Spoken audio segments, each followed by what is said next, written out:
Hey guys, it's Allison. So as you can see from the title, I am doing a reading vlog on the Inheritance Games trilogy, and I have them right here. I just finished up the book and I don't know why I was waiting, but yeah, you will see a synopsis and my rating of the book and everything at the end of the book. There's spoilers at the end, some in between but not really.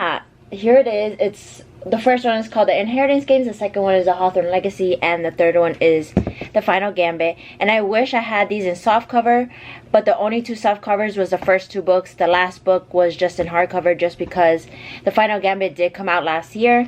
So yeah, but I think these hardcovers look really nice as well, I'm not gonna lie. So yeah, I hope you guys enjoy the video and see how I reacted during this book and everything like that, and how I feel about the book. But I hope you guys enjoyed the video. Give it a thumbs up if you like it. Comment down below any videos you want me to do next. Subscribe down below if you're new to my channel. Turn on post notifications to get an update every time I post a new video. And let's get started.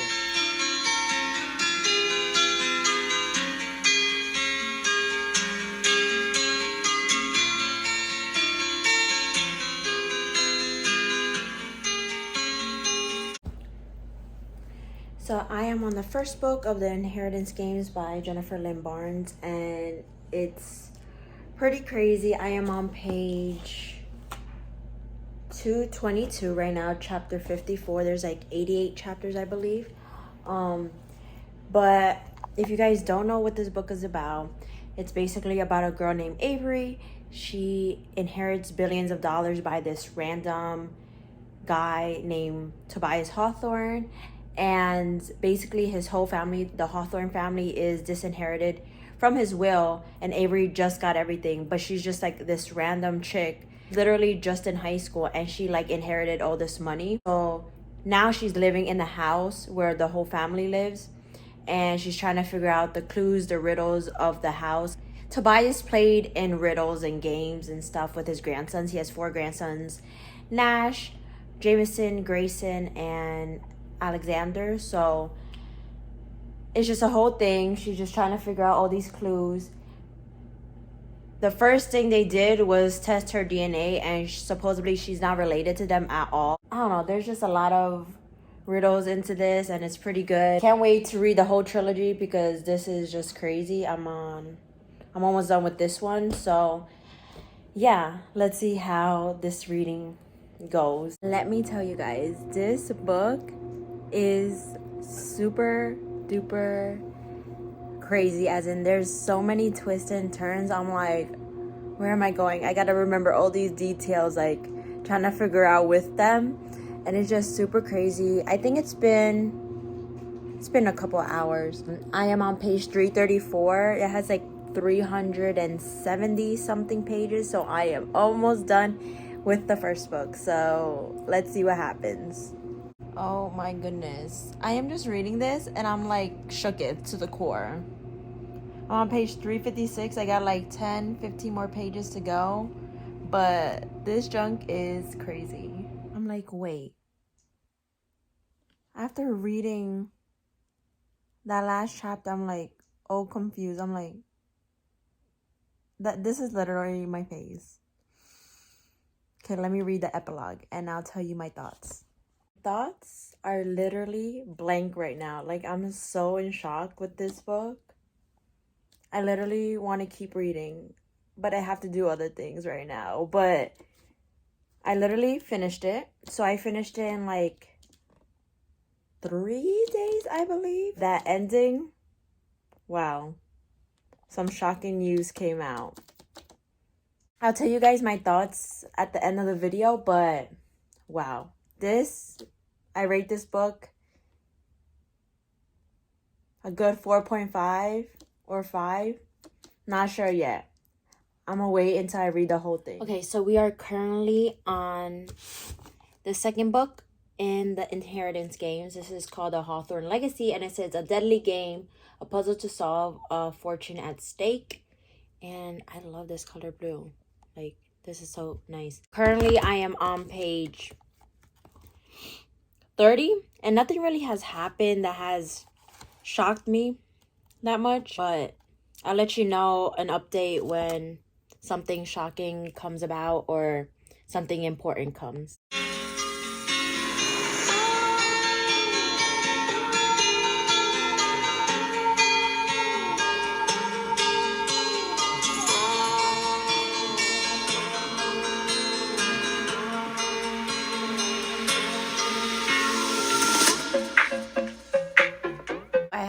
updated you guys in a while. It's been a few days since the last clip, and I kind of had stopped reading for a while, but then yesterday I kind of binged the book. So now I am on chapter 63, page 240. So I am almost done. I think I got like 100 something more pages to go. And there are so many riddles. It's just completely crazy. And if I did not mention, this is kind of a spoiler, so skip this part if you haven't read the book, or don't if you want to know what happened. But Toby, which is Tobias's son, which is Zara and Sky's brother, died in a fire supposedly, but they never recovered the body. So then we find out that he was adopted. Toby is actually related to Mr. and Mrs. Laughlin. Mr. and Mrs. Laughlin works on the premises, and they had a daughter. The daughter had a son, which is Toby, very young, like in high school or something. And then she had Emily and Rebecca later on in life.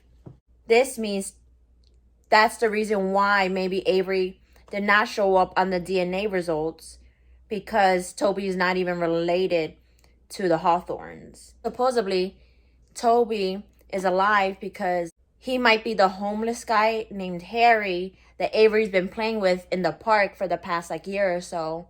So, playing chess. We're still trying to figure out what's happening. Avery actually just recently got a letter from the Harry guy to stop looking. So, that means they are getting close to something. So, let's see what happens. So, I'm reading right now, and I was like, oh, I have to tell you guys what this book just said. So Grayson and Avery's in an interview right now, like on a news channel or something like that. So Grayson says, I think we're all protective of Avery now. It's not something that my brothers or I expect anyone else to understand. But simple truth is that we're not normal. My grandfather didn't raise us to be normal, but this is what he wanted. This is his legacy. His gaze burned into me. She is. Oh, and I also forgot that we have been finding out who the fathers of the boys are, like Grayson, Nash, Jameson, and Xander. So, yeah. Oh my goodness. It just keeps getting deeper and deeper over here. These postcards had invisible ink on it. So, something just happened to Avery. I'm not going to say what happened, even though I'm spoiling the book like a little bit. But basically, Jameson goes, and you couldn't run toward her. And he goes, what do you want from me, Jamie? And then Jameson goes, you think I didn't fight the same fight? I halfway convinced myself that as long as Avery was just a riddle or a puzzle, as long as I was just playing, I'd be fine. Well, joke's on me, because somewhere along the way I stopped playing. And then he goes, what do you want from me?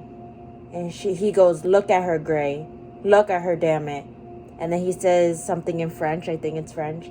And then basically it means she is one of us. We protect her. And they said that, like, I think in the first book or in the beginning of this book, they had said this to each other. So, and now, like, they're repeating it. And I'm just like, you're gonna go crazy over this book, guys, if you read it at one point. Oh my goodness. This book keeps getting crazier and crazier. So I just finished reading The Hawthorne Legacy, and I think I read it. Honestly, if I skip over the days that I didn't read, I probably read in 3 or 4 days. I don't want to spoil the end, even though I did give you like some spoiler. The end was crazy. I don't know what they're gonna do on the last book, because I feel like in a way questions were answered in this book. So I don't know what the third book has in store, but we're going to find out together. And then we're on to the final gambit, the third book of the trilogy. I am reading obviously the last book, the final gambit, and I am on page 162, chapter 42. And it's just going. It's crazy. When I thought that, like, what they would do at that last book, they just blew me away. And there's just so many things going on that I don't want to spoil it for you guys if you want to read the book. But some crazy stuff. But hopefully I read it by tomorrow. Yeah, I'm gonna give myself by tomorrow.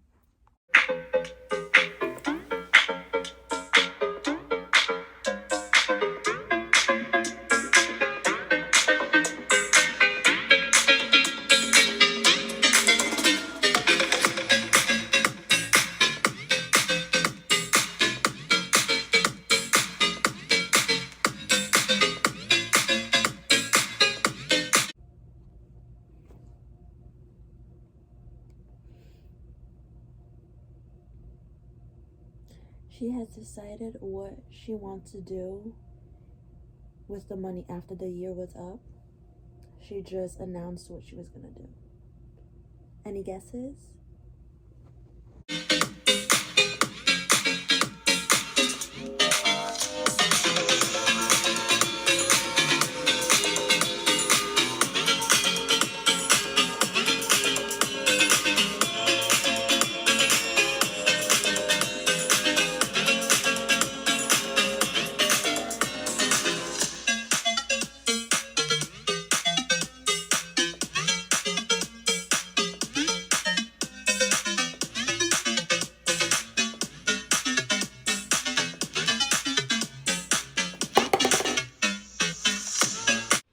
So these are my final thoughts on the Inheritance Game series.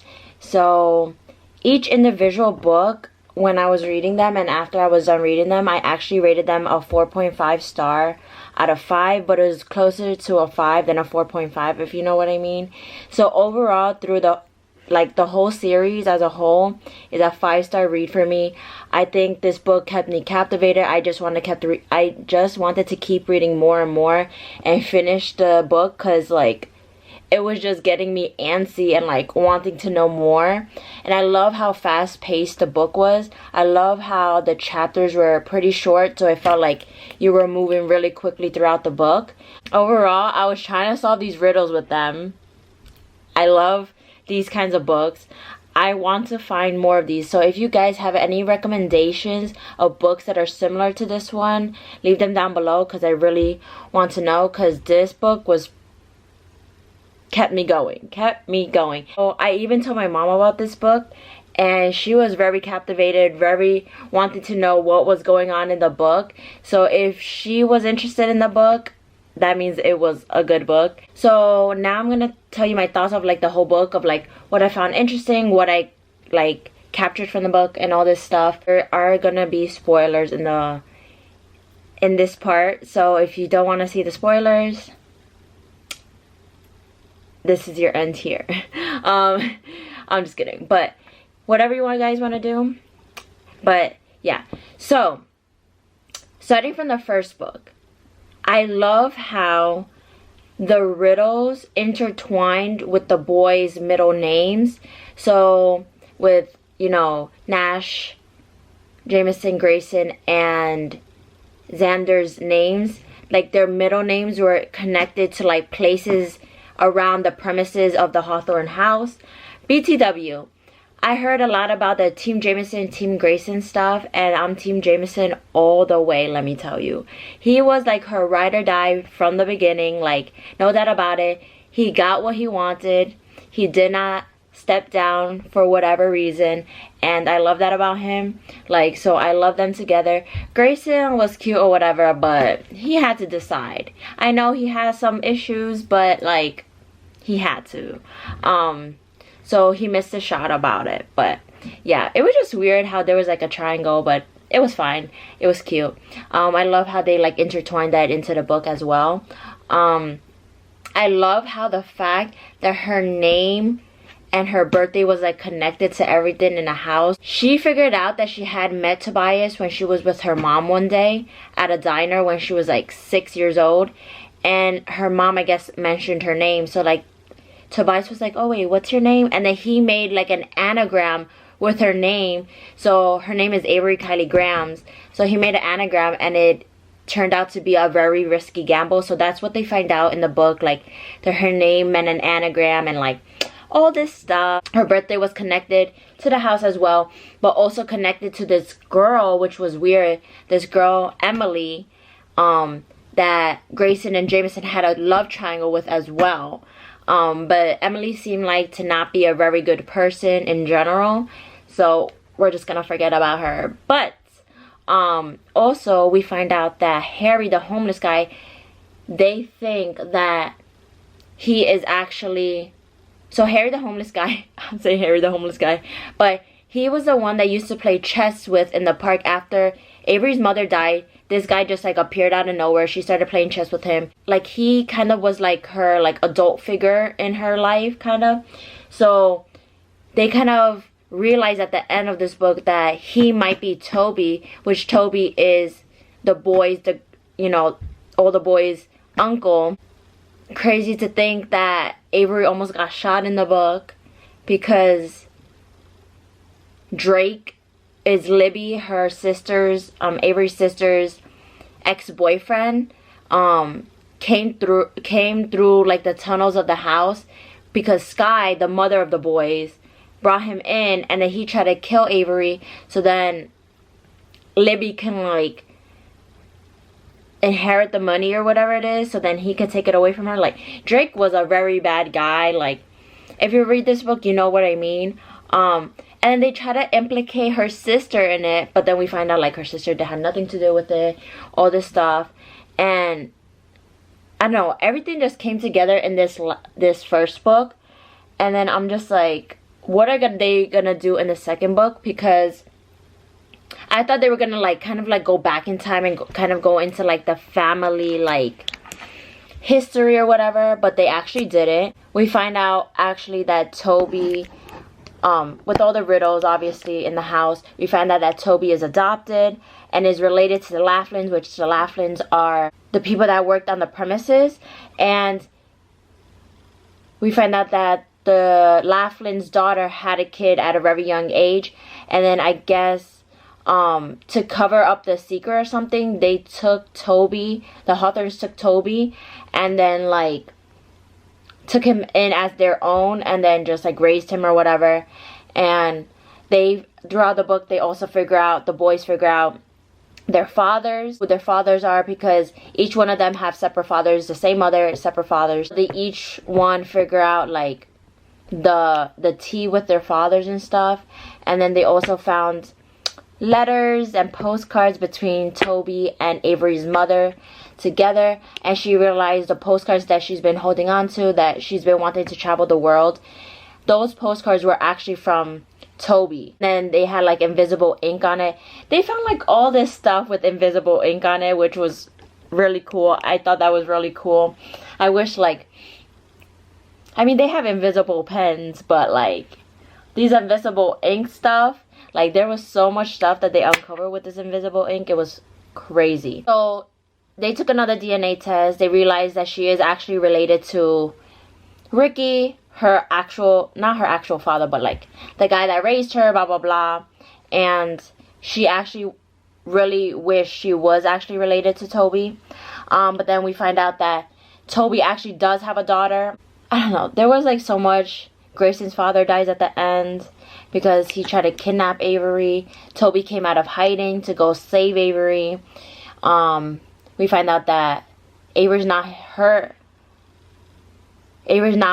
his daughter, but he does have a daughter. But then Tobias, we find out that like Tobias already knew all this stuff, but like Eve, we find out in the third book, she pops out of nowhere. She pretends she's good, but at the end she's bad.